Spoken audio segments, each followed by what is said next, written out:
માંગરોળની બજારોમાં અલગ અલગ વેરાયટીઓમાં પતંગ દોરીનું વેચાણ.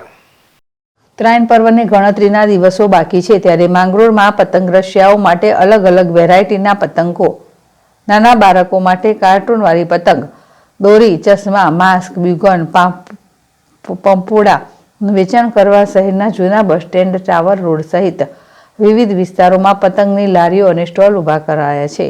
જોકે ગત વર્ષે ઉત્તરાયણ કરતાં આ વખતે પતંગના ભાવમાં 10થી 15% વધારો જોવા મળી રહ્યો છે.